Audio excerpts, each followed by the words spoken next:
എന്തും പറഞ്ഞ ഈ സമൂഹം വിശ്വസിക്കും, എന്തും പറഞ്ഞാൽ ഈ സമൂഹം നെഞ്ചിലേറ്റുകയും ചെയ്യും. കാരണം നിങ്ങൾക്കറിയോ, എന്റെ കുടുംബത്തിലേക്ക് ലാ ഇലാഹ ഇല്ലല്ലാഹ് കടന്നു വരാൻ, സഹോദരങ്ങളെ, ഇതിവിടെ ഞാൻ പങ്കുവെക്കുന്നത്, എന്റെ വ്യക്തിപരമായ ഒരു കാര്യം നിങ്ങളോട് പങ്കുവെക്കുന്നത്, നിങ്ങൾ കണ്ണു തുറക്കാനാണ്. ഇനിയും നിങ്ങൾ കണ്ണു തുറന്നിട്ടില്ലേ, അള്ളാഹ് നിങ്ങളായിട്ടായിക്കോ. ഖതമല്ലാഹു അലാ ഖുലൂബിഹിം വഅലാ സമഇഹിം വഅലാ അബ്സാരിഹിം ഗിശാവ വലഹും അസാബുൻ അദീം. കണ്ണുകളിലും കാതുകളിലും ഹൃദയങ്ങളിലും സീൽ വെക്കപ്പെട്ടൊരു വിഭാഗമുണ്ട്. അവരുടെ ഹൃദയങ്ങളിൽ ഒരു തരത്തിലുള്ള മൂടിയുണ്ട്. വലഹും അസാബുൻ അദീം. അവർക്ക് വമ്പിച്ച ശിക്ഷയാണ് അല്ലാഹു സുബ്ഹാനഹു വ തആല ഒരുക്കി വെച്ചിട്ടുള്ളത് എന്ന് പരിശുദ്ധ ഖുർആൻ പറയുന്നു. എന്റെ കുടുംബത്തിൽ ഈ ഇസ്ലാഹി പ്രസ്ഥാനം, ഈ ലാ ഇലാഹ ഇല്ലല്ലാഹ് കടന്നു വന്നതിന്റെ ഒരു പശ്ചാത്തലമുണ്ട്. എന്റെ കുടുംബത്തിലെ വല്ലിപ്പയുടെ മൂത്തപുത്രൻ മൂത്താപ്പ, നിങ്ങളെ ഈ നാട്ടിൽ എന്താണ് പറയാന്നറിയില്ല, അദ്ദേഹം ഒരു മൗല്യാരായിരുന്നു, പേരുകേട്ട മൗല്യൻ. ജാറത്തിൽ പോയി ദ്വാരന്ന് കൊടുക്കുകയും അതുപോലെ റാത്തീബിനും മൗലൂദിനൊക്കെ പോകുന്ന ഒരു വലിയ മൗല്യൻ. പക്ഷേ അദ്ദേഹത്തിന്റെ പ്രത്യേകത, അദ്ദേഹം ഈ ജാറത്തിൽ പോയി പ്രാർത്ഥിക്കുന്നതും റാത്തീബിനും മൗലൂദിനും പോണതൊക്കെ ഹൃദയത്തിൽ ആത്മാർത്ഥത വെച്ചിട്ടാണ്. ആത്മാർത്ഥതയോടെ ഇതൊക്കെ ഫലം ചെയ്യുന്നതാണ്, സത്യമാണെന്ന് വിശ്വസിച്ചിട്ടാ. ഒരു സംഗതി ഉണ്ടല്ലോ, മറ്റേ ഈ നടുവില് അരിപ്പൊടി വിതറിയിട്ട് അതിന്റെ ചുറ്റിലും നിന്നുകൊണ്ട് മൊയ്തി ഷേഖിനെ വിളിക്കുന്ന ഒരു ഏർപ്പാട്. ആ ഏർപ്പാടിന്റെ പേരെന്താ? കുത്താറാത്തീബല്ല, കുത്തുബിയത്ത. അല്ലാഹു ആലം. എന്താണ് അനസിനറിയായിരിക്കും കുത്തുബിയത്ത്. ഈ അനസ് നിങ്ങള് സാന്ദർഭികമായിട്ട് പരിചയപ്പെട്ടോ. അനസ് എന്റെ കൂട്ടുകാരൻ വെസ്റ്റിൽ ഒരു ദിവസം നമ്മുടെ പരിപാടി വെച്ചപ്പോ അവിടെ ഈ ജനറേറ്ററിൽ മണ്ണ് വാരിയിട്ട ആളാണ്. അൽഹംദുലില്ലാഹ് ഇന്ന് തൗഹീദ് കിട്ടി. ജനറേറ്ററിൽ മണ്ണ് വാരിയിട്ടിട്ട് പ്രോഗ്രാം മുടക്കി നടന്ന ആളാ. എവിടെയൊക്കെ പരിപാടി മുടക്കിയിട്ടുണ്ടോ ആ ആളുകളൊക്കെ അൽഹംദുലില്ലാഹ് തൗഹീദ് ഉള്ളവരായിട്ടുണ്ട്. നിങ്ങൾ അത് ശ്രദ്ധിച്ചിട്ടുണ്ടോന്ന് അറിയില്ല. എവിടെയൊക്കെ പരിപാടി മുടക്കാൻ ആളുകൾ വന്നിട്ടുണ്ടോ, അതുകൊണ്ട് ഇപ്പം മനസ്സുകൊണ്ട് അറിയാതെ ആഗ്രഹിക്കുക, പടച്ചോനെ ആരെങ്കിലും പരിപാടി മുടക്കാൻ വന്നിരുന്നെങ്കിൽ, ഒരു കല്ലെടുത്തെറിഞ്ഞിരുന്നെങ്കിൽ. കാരണം കല്ലെടുത്തെറിഞ്ഞോ ആ പരിപാടി വിജയാണ് കൂട്ടരെ. കാരണം എന്താ, പൊതുസമൂഹം ഇങ്ങനെ നോക്കുക. എന്നിട്ട് അവരിങ്ങനെ പല വേദികളിലും പല പ്രാസംഗികന്മാരും എറിയുമ്പോ ഇങ്ങനെ ചോദിക്കും, കൂട്ടരെ ആരാണ് എറിഞ്ഞത്? അബൂജഹൽ എറിഞ്ഞു. ആരാണ് കൊണ്ടത്? മുഹമ്മദ് നബി കൊണ്ടു. ഇവിടെ എറിയുന്നത് ആരാ? അബൂജഹലിന്റെ ആളുകൾ. കൊള്ളുന്നതാരാ? മുഹമ്മദ് നബിന്റെ ആളുകൾ. ഈ പറച്ചിലും പ്രവൃത്തി ഒരുമിച്ചാകുമ്പോ മനുഷ്യന്റെ മനസ്സ് തുറക്കൂലേ? അങ്ങനെ ഒരുപാട് ആളുകൾ മാറിയിട്ടുണ്ട്. അൽഹംദുലില്ലാഹ് ആ കൂട്ടത്തിൽ പെട്ട ഒരാളാണ് എന്റെ സുഹൃത്ത്. അതുപോട്ടെ, നമ്മുടെ വിഷയമല്ല, സാന്ദർഭികമായിട്ട് പറഞ്ഞതേ ഉള്ളൂ. ഈ സംഗതി ഉണ്ടല്ലോ, ഈ അരിപ്പൊടി നടുവിൽ വിതറിയിട്ട് ചുറ്റിലും നിന്ന് വിളിക്കുന്ന സംഗതി, ഈ സംഗതി ഇതിന് മൂത്താപ്പ സ്ഥിരമായിട്ട് പോകും. അദ്ദേഹത്തിന് വലിയ താല്പര്യമുള്ള കാര്യമാണ്. കാരണം അവിടെ വിളിച്ച് മൊയ്തി ഷേഖ് നേരിട്ട് ഹാജരാകുമല്ലേ. നിങ്ങൾക്ക് അറിയായിരിക്കും, അരിപ്പൊടി ലൈറ്റ് ഇടുന്ന സമയത്ത് ആ അരിപ്പൊടിയിൽ ഒരു കാൽപാദം ഉണ്ടാവും. ആരതാ കാൽപാദം? മൊയ്തി ഷേഖ് അങ്ങളുടെ മൊയ്തി ഷേഖ് അങ്ങളുടെ കാൽപ്പാടാണ്. ഈ കാൽപ്പാട് അങ്ങോട്ട് കണ്ടു കഴിയുമ്പോ സാധാരണക്കാരൊക്കെ ഇങ്ങനെ വിചുമ്പി കരയത്രേ. ഞാൻ കണ്ടിട്ടില്ല ഇതുവരെ നേരിട്ട്, അൽഹംദുലില്ലാഹ് അതിനുള്ള ദൗർഭാഗ്യം ഉണ്ടായിട്ടില്ല. സാധാരണക്കാരൊക്കെ ഇങ്ങനെ വിതുമ്പി കരയത്രേ. കാരണം ഇങ്ങനെ കരയാതിരിക്കും കൂട്ടര്. ആരായി വരുന്നത്? കാലങ്ങളായി പോരിശ കേൾക്കുന്ന മൊയ്തി ഷെയ്ഖ് സ്വന്തം വീട്ടിലേക്ക്, ഇത് കേൾക്കുന്ന ഗൃഹനാഥൻ ഉണ്ടാകുന്ന ഒരു ഫീലിംഗ് ഉണ്ടല്ലോ, അത് എത്രയാ? പടച്ചോനെ, ബഗ്ദാദ് നിന്ന് മൊയ്തി ഷെയ്ഖ് എന്റെ വീട്ടിലേക്ക് ഇറങ്ങി, ഈ ചെറ്റക്കുടിലേക്ക് ഇറങ്ങി വരിക. ഓൻ സ്വന്തം ചങ്ക് പറിച്ചിട്ട് ഉസ്താദിന്റെ മുന്നിൽ വെക്കും. ഉസ്താദെ, ഇതെന്റെ ചങ്കാണ്, മൊയ്തി ഷെയ്ഖ് ഒന്ന് ഈ വീട്ടിലേക്ക് വരട്ടെ. പറിച്ചു വെക്കൂലേ? വെക്കില്ലേ? വെക്കും. ഇതുപോലെ സഹോദരങ്ങളെ, എന്നാ എന്റെ ശബ്ദം ശ്രവിക്കുന്ന സകല ആളുകളും കേൾക്കാൻ വേണ്ടി പറയാ, പച്ചയായ തട്ടിപ്പ്, പച്ചയായ വഞ്ചന, ചതിയാണത്. കാരണം എന്താ അറിയോ, എന്റെ വീട്ടിലേക്ക് ലാ ഇലാഹ ഇല്ലല്ലാഹ് കടന്നു വന്നത് അങ്ങനെയാ. ആ രീതിയിലാണ് ലാ ഇലാഹ ഇല്ലല്ലാഹ് കടന്നു വന്നത്. നടുവിൽ വിതറിയ അരിപ്പൊടി. ആ പരിപാടിക്ക് ഒരു ദിവസം മൂത്താപ്പ പോയി. എല്ലാ പ്രാവശ്യവും പോവലുണ്ട്. ഇപ്രാവശ്യം എത്രയോ എണ്ണക്കണക്കുണ്ട്, അതിന് ഒരെണ്ണമുണ്ട്. ആ എണ്ണം കഴിഞ്ഞാലാണ് പിന്നെ മൊയ്തി ഷെയ്ഖ് വരിക. വിളി തുടങ്ങി. വിളി ഇങ്ങനെ ശക്തി കൂടിക്കൂടി വരത്രേ. ഓരോ വിളിക്ക് ശേഷവും ശക്തി കൂടിക്കൂടി അവസാനം ഒച്ചൊക്കെ പോകുന്നു പറഞ്ഞു, ശബ്ദമൊക്കെ പോകുന്നു പറഞ്ഞു. അങ്ങനെ ഈ വിളി കഴിഞ്ഞേക്ക് ഖതീബ് ഉസ്താദ് വന്നിട്ട് മുത്താപ്പാന്റെ ചെവിയിൽ പറഞ്ഞത്രേ, ഖാദറെ പോയി ചവിട്ട്. മൂത്താപ്പ അത്ഭുതപ്പെട്ട് ചോദിച്ചു കണ്ണൂർ ഭാഷയില്, ചവിട്ടാനാ? ഏടെ ചവിട്ടാൻ? ഉസ്താദ് പറഞ്ഞു, എടോ ഖാദറെ പോയി ചവിട്ട്, ഇന്ന് നിന്റെ ദിവസമാണ്. ബാക്കി ലോലൊക്കെ കഴിഞ്ഞ പ്രാവശ്യമൊക്കെ ചവിട്ടയില്ല, ഇന്ന് നിന്റെ ദിവസാ. മുത്താപ്പ പറയുന്നു, അക്ഷരാർത്ഥത്തിൽ അവിടുന്ന് തകർന്നു പോയി. പക്ഷെ മുഖം രക്ഷിക്കണല്ലോ. ചവിട്ടൂല എന്ന് പറഞ്ഞാല് ലൈറ്റ് ഇട്ടിട്ട് നാട്ടുകാർ കണ്ടിട്ടുണ്ടെങ്കിൽ പിന്നെ ഓടിയ വഴിക്ക് പുല്ല് മുളക്കൂല. അവസാനം ചവിട്ടാൻ പോകുമ്പോ ഖത്തീബ് ഉസ്താദ് തോളത്ത് പിടിച്ച് പറഞ്ഞു, മോനെ ചവിട്ടിക്കഴിഞ്ഞാൽ കാല് നന്നായിട്ട് അവിടെ തട്ടണം, അല്ലെങ്കിൽ നീ വന്ന വഴിക്കൊക്കെ അരിപ്പൊടി ഉണ്ടാവും. അരിപ്പൊടിയിൽ ചവിട്ടി തിരിച്ചു വരുമ്പോ വന്ന വഴിക്കൊക്കെ അരിപ്പൊടി ഉണ്ടാവില്ല. അതുകൊണ്ട് അവിടെ നന്നായിട്ട് തട്ടിയിട്ട് ഇങ്ങോട്ട് വന്നാൽ മതി, അല്ലെങ്കിൽ നാട്ടുകാർ നമ്മളെ തട്ടും. അന്ന് മുത്താപ്പ അവിടെ പോയി അരിപ്പൊടിയിൽ ചവിട്ടിക്കൊടുത്തു. എന്നിട്ട് തിരിച്ചു വന്നു. എന്നിട്ട് അദ്ദേഹം പറയാ, ലൈറ്റ് ഇട്ടപ്പോ സുബ്ഹാനല്ലാഹ് എന്റെ കാൽപാദം കണ്ടിട്ട് കരയുന്ന ആളുകളെ ഞാൻ കണ്ടു. എന്റെ കാൽപാദത്തിന്റെ അടയാളം കണ്ടിട്ട് ആളുകൾ കരയ, ആർത്ത് വിളിക്ക. ഇത് ഈ സമൂഹത്തിൽ നടക്കണില്ലേ കൂട്ടരെ? ഇത് ഈ സമൂഹത്തിൽ നടക്കണില്ലേ? ഇതിനെക്കുറിച്ച് പറയരുതെന്നാണോ മുജാഹിദുകളോട് നിങ്ങൾ പറയണത്? ഇത് ഈ സമൂഹത്തിന് മനസ്സിലാക്കി കൊടുക്കരുത് എന്നാണോ മുജാഹിദുകളോട് നിങ്ങൾ? ഇത് ഒരാളനുഭവമല്ല, എത്ര ആളുകൾക്ക് എന്തൊക്കെ അനുഭവം, എന്തൊക്കെ അനുഭവം, എന്തൊക്കെ കറാമത്ത് കഥകളാണ് ഈ പാവപ്പെട്ട മനുഷ്യരെ ഇവര് പറഞ്ഞു പഠിപ്പിച്ചിട്ടുള്ളത്. പുറത്തിയിലെ ഷെയ്ഖ് എന്ന് പറഞ്ഞിട്ട് ഒരു ജാറുണ്ട്, വാരത്ത്, കണ്ണൂർ വാരം എന്ന് പറയുന്ന പ്രദേശത്ത്.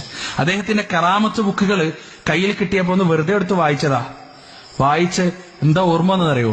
പണ്ട് 5ാം ക്ലാസ്സിലും 6ാം ക്ലാസ്സിലും പഠിക്കുമ്പോൾ ബാലരമ വാങ്ങിയിട്ട് മായാവിന്റെ കുട്ടൂസന്റെ കഥ വായിക്കലുണ്ട്. അതിൽ പോലും ഇത്ര വലിയ ബടായികളില്ല. കുപ്പി പൊട്ടി, മായാവി പറന്നുപോയി, വടി ഓം ഹറിയും കുട്ടിച്ചാത്ത, ഇതൊക്കെയാണ് കഥ. ഇത് ആരോടാ പറയണത്? ഡോക്ടർമാരോടും എഞ്ചിനീയർമാരോടും ബിരുദവും ബിരുദാനന്തര ബിരുദവും നേടിയ, അറിവ് നേടിയ, പ്രബുദ്ധരായ, സാക്ഷരതയുള്ള കേരളത്തിന്റെ മക്കളോടാണ് ഇത് പറയുന്നത്. അദ്ദേഹത്തിന്റെ ഒരു കഥ വായിച്ചതിൽ ഓർമ്മ ഉള്ളത്, ട്രെയിനിൽ സഞ്ചരിക്കുമ്പോ ഈ നാട്ടുരാജാക്കന്മാര് നാട് ഭരിക്കുന്ന സമയ, ട്രെയിനിൽ സഞ്ചരിക്കുമ്പോ പെട്ടെന്ന് ഇടത്തേക്കാല് പൊക്കി അത്രേ, എന്നിട്ട് ഒറ്റ ചവിട്ടേ ഒട്ടി തന്നെ, ഇടത്തേക്കാല് പൊക്കിയിട്ട് ഒറ്റ ചവിട്ടേ ഒട്ടി. അപ്പൊ ശിഷ്യന്മാരെ കണ്ടിട്ട് ഇങ്ങനെ നോക്കപ്പടച്ചോനി ഉസ്താദ് എന്താ ഈ ചവിട്ടണത്? ട്രെയിൻ ഇറങ്ങിയപ്പോ ശിഷ്യൻ ചോദിച്ചു, അല്ല ഉസ്താദെ എന്തിനാ നിങ്ങൾ ഇടത്തേക്കാല് പൊക്കിയിട്ട് ചവിട്ടിയത്? ഉസ്താദ് പറഞ്ഞു, ഇപ്പൊ പറഞ്ഞു തരൂല മോനെ, സമയമായിട്ടില്ല. 2-3 ദിവസം കഴിഞ്ഞപ്പോ ഈ ശിഷ്യൻ ഉസ്താദ് അടുത്ത് വിളിച്ചിട്ട് പറഞ്ഞു, മോനെ എന്തിനാ ഞാൻ ചവിട്ടിയെന്നറിയോ? എന്തിനാ ചവിട്ടിയത്? അത് ഈ അറ്റ്ലാന്റിക് സമുദ്രത്തിന്റെ നടുവിൽ സാമൂതിരി രാജാവിന്റെ ഒരു കപ്പലിന്റെ പലക ഇളകിയിട്ടുണ്ടായിരുന്നു, ആ പലക ഞാൻ ചവിട്ടി ശരിയാക്കിയതാണ്. ഈ കഥ ഇത് കേട്ട് വിശ്വസിച്ച് പുറത്തിലെ ഷെയ്ഖിന്റെ അടുത്ത് പോയിട്ട് കപ്പൽ നന്നാക്കി തരാനും ഫ്ലൈറ്റ് നന്നാക്കി തരാനൊക്കെ പ്രാർത്ഥിക്കുന്ന ആളുകളുണ്ടെന്ന് പറയുമ്പോ എവിടേക്കെത്തി ഈ സമൂഹം? എവിടം വരെ എത്തി ഈ സമൂഹം? ഈ അടുത്ത കാലത്ത് സഹോദരങ്ങളെ ഇപ്പൊ പറയും കേരളത്തിൽ അന്ധവിശ്വാസങ്ങൾക്കും അനാചാരങ്ങൾക്കും ഒരുപാട് കുറവുണ്ടേന്ന്. എങ്ങനെ കുറഞ്ഞു? എങ്ങനെ കുറഞ്ഞു? ചുട്ട കോഴിയെ പറപ്പിക്കുന്ന ആളുകൾ ഉണ്ടായിട്ടില്ലേ ഇവിടെ? കറുത്ത ചുട്ട കോഴിയെ പറപ്പിക്കുന്ന ആളുകൾ. ആ ചുട്ട കോഴി ഇങ്ങനെ പറക്കുന്ന കണ്ടിട്ട് അത്ഭുതപ്പെടുന്ന ആളുകൾ ഉണ്ടായിട്ടില്ലേ?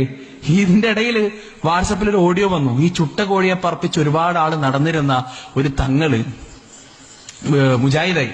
എന്നിട്ട് അദ്ദേഹം ഇങ്ങനെ പറയാ, എങ്ങനെ ഞാൻ ചുട്ട കോഴിയെ പറപ്പിച്ചു? എങ്ങനെയെന്നറിയോ? ഇതോടെ ഒന്ന് മനസ്സിലാക്കി വെച്ചോ.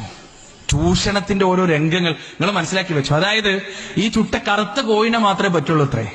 ഈ കറുത്ത കോഴിന്റെ തല മുഴുവനായിട്ട് അറുത്ത് കളയുന്നതാണ്. എന്നിട്ട് ഈ ചുട്ട വരുമ്പോ എന്തൊക്കെ എടുക്കുന്നറിയോ? തല മുഴുവൻ ഈ ഗൃഹനാഥനെ കൊണ്ട് അർപ്പിക്കും. ഏത് വീട്ടിലാണോ പറപ്പിക്കാൻ പോയത് ആ വീട്ടിൽ ഗൃഹനാഥനെ കൊണ്ട് ചുട്ട കോഴിയുടെ തല മുഴുവൻ അറുത്ത് പുറത്തെടുക്കും. എന്നിട്ട് അതിന്റെ രക്തം മുഴുവൻ കളയും. എന്നിട്ട് ഇയാളെ മുറിക്കുള്ളിലേക്ക് ഈ പൂജാ സാമഗ്രികളൊക്കെ ഒരുക്കിയിട്ടുള്ള മുറിക്കുള്ളിലേക്ക് പോകുന്നതാണ്. ഈ മുറിക്കുള്ളിൽ ഇയാൾക്കുള്ള സജ്ജീകരണം എന്താ അറിയോ?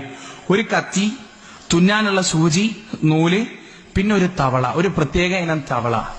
ഈ തവള 1 കിലോ 1.5 കിലോ വലുപ്പമുള്ള തവള കിട്ടും അത്രേ.